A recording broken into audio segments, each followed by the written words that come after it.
pemusnahan munisi akhir tidak layak pakai inventaris TNI Angkatan Darat di lokasi peledakan Desa Sagada. Peledakan di dua sumur ini berjalan dengan sempurna dalam kondisi aman.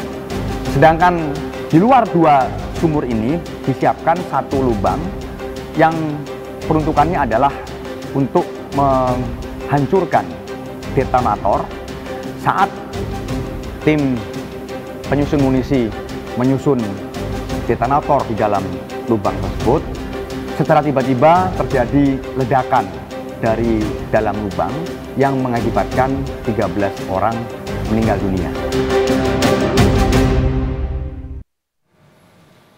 Terima kasih saudara, Anda masih menyaksikan Breaking News Kompas TV. Saya Yasir Nene Ahmad terkait dengan pemusnahan amunisi yang dilakukan di daerah Garut, Jawa Barat yang menyebabkan 13 orang meninggal dunia. Tadi sama-sama kita mendengarkan konferensi pers yang disampaikan oleh Kabid Penat yang menjelaskan bagaimana kronologi kejadian dan juga terkait dengan detail dari siapa saja yang menjadi korban tewas akibat pemusnahan amunisi yang dilakukan di daerah Kabupaten Garut, Jawa Barat, saudara. Dan sudah bergabung bersama kami Komisi 1 DPR, Bang TB Hasanuddin, bersama kami di Breaking News Kompas TV. Selamat sore, Bang TB. Selamat sore. Assalamualaikum warahmatullahi wabarakatuh. Waalaikumsalam warahmatullahi wabarakatuh. Tadi kita juga sudah mendengarkan ya bagaimana keterangan pers yang disampaikan oleh Kadis Penat. Apa yang menjadi sorotan dari Komisi 1 terkait dengan pemusnahan amunisi ini? Bang TB?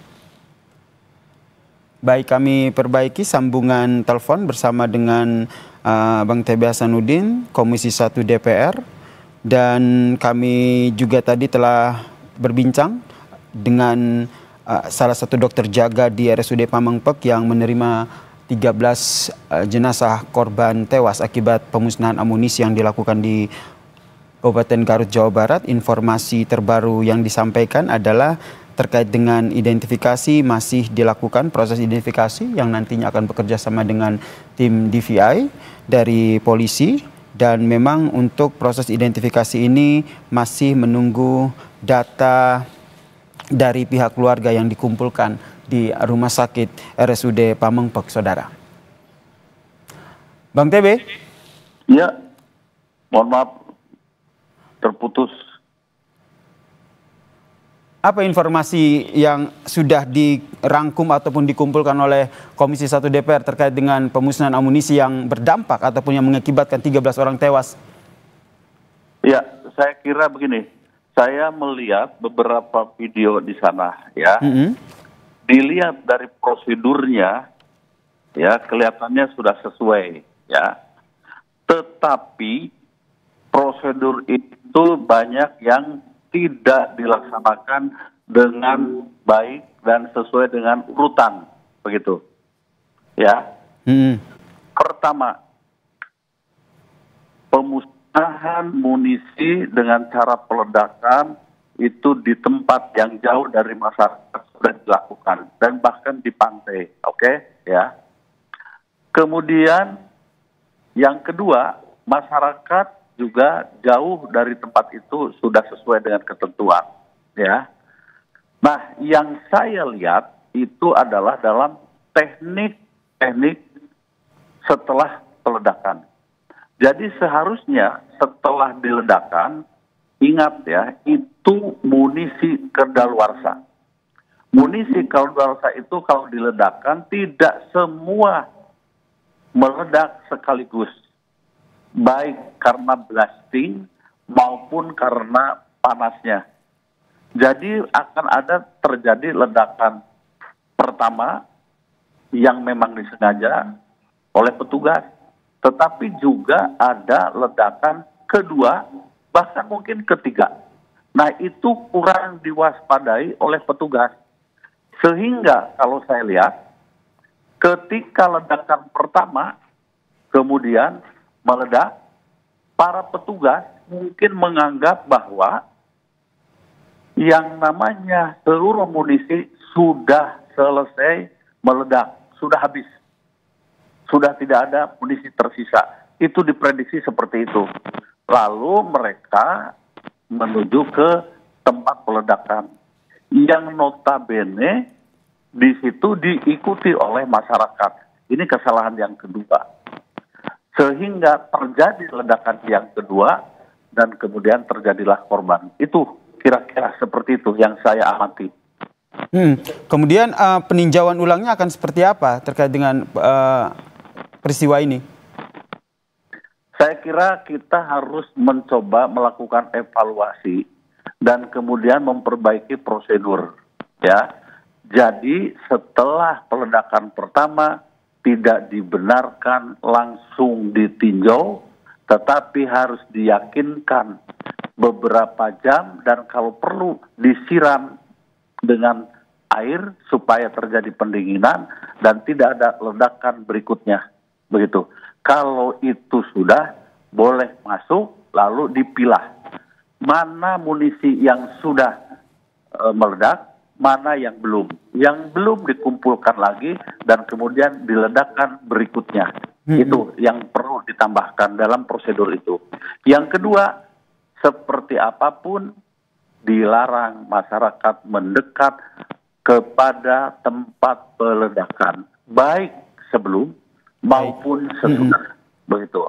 Ya, ini masyarakat kelihatannya tertarik ketika setelah terjadi peledakan itu kan ada sisa-sisa dari selongsongnya, lalu ada dari bodi dari tempat munisi itu berupa tembaga yang mungkin punya nilai ekonomis dan itu biasanya diburu dan harusnya tidak diizinkan oleh petugas setempat. Oke, gitu, Bang TB, berarti seperti yang tadi Anda sebutkan prosedurnya memang sudah sesuai, namun dalam pelaksanaannya tidak dilaksanakan dengan baik. Berarti bisa dikatakan, Bang TB, ini bisa dikatakan bahwa apakah memang ada unsur kelalaian di sini? Ya tidak hati-hati. Dia seharusnya menunggu berikutnya sampai yakin. Ya mungkin 2 jam, mungkin 3 jam tidak ada ledakan berikutnya. Ini kalau saya lihat antara ledakan dengan pengecekan ke tempat kejadian terlalu cepat. Bang TB? Ya. Ya, tidak hati-hati, ada unsur bisa dikatakan seperti yang tadi Anda sampaikan ada unsur kelalaian di sini. Kemudian ada beberapa masyarakat yang juga ikut masuk ke lokasi sehingga menjadi korban. Selama ini itu mestinya tidak boleh. Iya, begitu. Kalau menurut Anda prosedur pengamanannya seharusnya seperti apa sehingga masyarakat memang tidak boleh masuk dan ikut masuk dalam lokasi? Prosedurnya kan sudah ada, masyarakat tidak boleh masuk, baik sebelum maupun sesudah ledakan selesai. Ikuti saja prosedur itu. Mengapa ini ya tidak ada upaya untuk menahan mereka? Atau mungkin kalau saya lihat juga di video-video yang tersebar misalnya, itu ada masyarakat malah dengan menggunakan sepeda motor dari tempat-tempat lain di luar pengawasan TNI. Begitu ya. Pada masuk ke sana dengan sepeda motor ngebut, ya cepet-cepetan untuk mengambil sisa-sisa munisi itu kelihatannya. Begitu. Baik, Bang TB, tanda-tanda kalau memang lokasi itu sudah aman, ledakan semua sudah terjadi begitu seperti apa? Tanda-tanda yang pertama setelah ledakan, kemudian aman dan sebagainya itu pertama ya jangan terlalu cepat, tunggu saja dulu. Karena apa? Mungkin ada munisi yang sudah keluarsa memerlukan panas yang cukup tinggi baru dia meledak, begitu. Karena kan umur munisi itu sudah terlalu tua, oke ya. Sehingga harus ditunggu. Mungkin 1 jam, mungkin 2 jam, tergantung dari posisi munisi itu dipasang ketika ledakan pertama. Yang bagian bawah itu harus diwaspadai. Bagian kiri, kanan harus diwaspadai. Bagian tengah mungkin meledak duluan. Itu yang pertama. Yang kedua, dari ledakan itu kan akan ada kelihatan asap mengepul. Ya, kalau masih ada asap jangan didekatin. Berarti masih ada panas. Masih ada suhu. Dan kalau masih ada panas yang membara, bisa jadi yang di bawah itu baru meledak kemudian. Dan benar itu terjadi kan kalau tidak salah ya. Dari salah satu lubang itu muncul ledakan itu. Kemudian Bang TB, untuk lokasi ledakan tadi memang sudah sesuai dengan kriteria begitu, pemusnahannya jauh dari masyarakat, kemudian lokasinya juga tidak ada dipastikan clear area begitu. Tapi apakah perlu adanya pengawasan khusus begitu sehingga memang dipastikan tidak ada masyarakat yang masuk ke dalam seperti dipagari? Ya kalau dipagari ya susah juga memagari lahan sekian hektar itu sepertinya ya susah lah. Tetapi biasanya didirikan semacam pos-pos yang kemudian mengelilingi tempat peledakan begitu. Dan masyarakat dilarang begitu. Kemudian nanti ada patroli yang mensweeping, mungkin masih ada orang yang mencari rumput di situ, ada orang mungkin malah bercocok tanam atau sembunyi di semak-semak dan sebagainya, ya dikeluarkan dulu. Ya kalau sudah yakin baru dilakukan peledakan. Tapi kalau saya lihat masyarakat itu adalah yang akan berburu bekas-bekas ledakan itu. Ya kalau saya lihat itu mereka berlarian menuju ke tempat itu untuk mengambil sisanya. Ya kita berduka cita ya atas kejadian ini. Mudah-mudahan tidak terjadi ke depannya. Sehingga saya berharap TNI ya mengambil hikmah dari ini semua dan kemudian memperbaiki prosedur peledakan dengan tepat ya dan diikuti secara baik. Baik. Gitu. Diperbaiki prosedur-prosedur dan juga diikuti secara laik. Yes. Dari kejadian ini apa yang harus diperbaiki lagi begitu sehingga ketika ada pemusnahan amunisi tidak ada lagi korban? Ya seperti yang saya katakan tadi, diikuti prosedurnya dengan baik, begitu ya. Asal dengan ketat, insya Allah tidak akan terjadi lagi dan tidak boleh terjadi lagi akibat salah prediksi dan atau akibat karena kelalaian. Dan kami pun berharap masyarakat jangan kemudian berharap dari ledakan itu bisa mengambil sisa-sisa. Bagaimanapun juga itu munisi yang dapat meledak sewaktu-waktu dan membahayakan nyawa kita masing-masing. Baik, Bang TB sendiri sudah ada informasi terkait dengan lokasi yang digunakan untuk pemusnahan amunisi ini? Apakah memang sering digunakan untuk pemusnahan amunisi? Saya tidak dapat informasi, tapi kalau lihat dari geografinya tidak ada masalah. Tidak ada masalah. Dan saya yakin ya, ini kan tim ini bukan tim yang asal-asalan.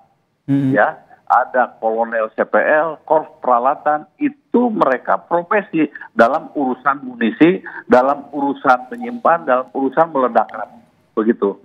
Hanya tadi saya yakin karena salah prediksi, dianggap tidak akan meledak lagi, ya lalu didatangilah TKP itu. Belum waktunya sesungguhnya, belum saatnya. Itu saja saya kira. Oke, terkait dengan lokasi sendiri, kriteria-kriteria yang memang harus dipenuhi dalam lokasi untuk pemusnahan amunisi sendiri? Yang pertama itu harus jauh dari masyarakat. Yang kedua, tanahnya itu tidak mengandung batu-batu yang nanti ketika terjadi ledakan, batu-batu itu akan terbang kemana-mana. Begitu. Dan yang ketiga itu ada galian, digali. Sehingga munisi itu berada di dalam. Dan ketika disimpan bahan peledak untuk meledakan munisi itu, maka tidak terjadi blasting terlalu jauh. Begitu. Berikutnya itu adalah menjadi sebuah zona tertutup. Ya, dipasang bendera-bendera merah yang tidak boleh dimasuki oleh masyarakat dan dijaga oleh prajurit TNI. Begitu, ya. Baik, kemudian yang juga jadi salah satu fokus perbincangan kita adalah terkait dengan adanya warga yang bisa masuk ke dalam. Nah, ini pengawasannya yang didorong oleh Komisi 1 DPR akan seperti apa ke depannya? Ya begini, harga mati kalau ada peledakan masyarakat tidak boleh masuk. Begitu, iya. Apakah hanya berupa himbauan saja karena dari informasinya kan mereka buru-buru masuk ke dalam area ledakan karena ingin mengambil puing-puing bekas pemusnahan amunisi ini, Bang? Ya, yang harus ada pengertian. Kan peledakan itu diangkut dulu barang-barang 2 hari sebelum terjadi peledakan atau 3 hari hanya ya diumumkan bekerja sama dengan misalnya kepala desa, RT, RW setempat bahwa dilarang masuk pada tanggal sekian akan terjadi ledakan dan dilarang rakyat untuk mendekat dan sebagainya. Plus dijaga dengan ketat.